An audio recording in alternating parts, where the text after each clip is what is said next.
اعوذ باللہ من الشیطان الرجیم بسم اللہ الرحمن الرحیم رب اشرح لی صدری ویسر لی امری واحلل عقدۃ من لسانی یفقہوا قولی۔ بکھرے موتی، چوتھا حصہ۔ ہر مومن اپنے بھائی کا آئینہ ہے، کل کے موضوع کا باقی حصہ۔ اس تمثیل میں 5 ایسے روشن اشارے ملتے ہیں جس کو پیش نظر رکھ کر آپ اپنی دوستی کو واقعی مثالی دوستی بنا سکتے ہیں۔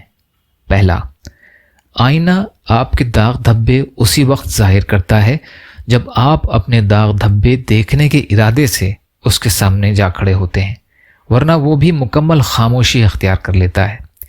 اسی طرح آپ بھی اپنے دوست کے عیوب اسی وقت واضح کریں جب وہ خود کو تنقید کے لیے آپ کے سامنے پیش کرے اور فراخ دلی سے تنقید اور احتساب کا موقع دے، اور آپ بھی محسوس کریں کہ اس وقت اس کا ذہن تنقید سننے کے لیے تیار ہے اور دل میں اصلاح قبول کرنے کے لیے جذبات مجزن ہیں۔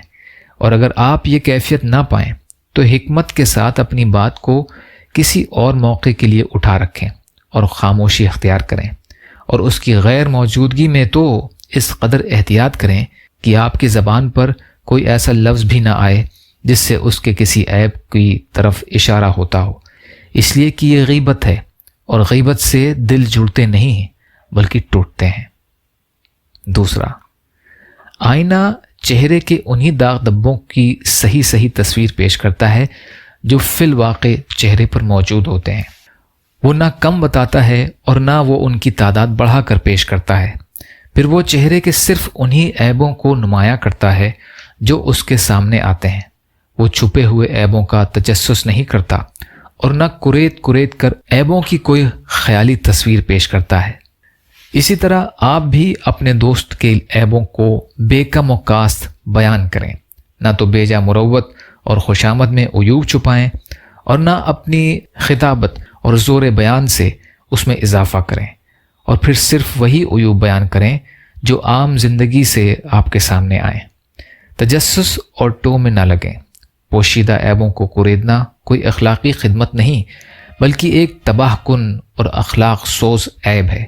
نبی کریم صلی اللہ علیہ وسلم ایک مرتبہ ممبر پر چڑھے اور نہایت اونچی آواز میں آپ صلی اللہ علیہ وسلم نے حاضرین کو تنبیہ فرمائی کہ مسلمانوں کے عیبوں کے پیچھے نہ پڑو۔ جو شخص اپنے مسلمان بھائیوں کے پوشیدہ عیوب یعنی چھپے ہوئے عیب کے درپے ہوتا ہے، اللہ اس کے پوشیدہ عیوب کو تشتزبام کرنے پر تل جاتا ہے، یعنی اللہ اس کے چھپے ہوئے عیبوں کے پیچھے پڑ جاتا ہے، اور جس کے عیب افشا کرنے پر اللہ تل جائے اس کو رسوا کر کے ہی چھوڑتا ہے، اگرچہ وہ اپنے گھر کے اندر گھس کر ہی کیوں نہ بیٹھ جائے۔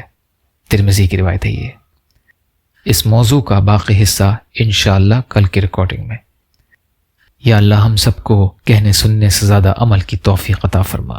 یا اللہ مظلوم فلسطینیوں، کشمیریوں، روہنگیا مسلمان جہاں بھی پریشان ہیں، ظالموں کے ظلم کا شکار ہیں، ان کی مدد فرمائیے۔ ہم سب کو اپنی استطاعت کے بقدر اپنا حق ادا کرنے والا بنائیے۔ جو مانگا وہ بھی عطا کر دیجیے، جو بھول گئے وہ بھی عطا فرمائیے۔ ربنا تقبل منا انک انت السمیع العلیم برحمتک یا ارحم الراحمین۔ لا الہ الا اللہ محمد رسول اللہ۔ السلام علیکم۔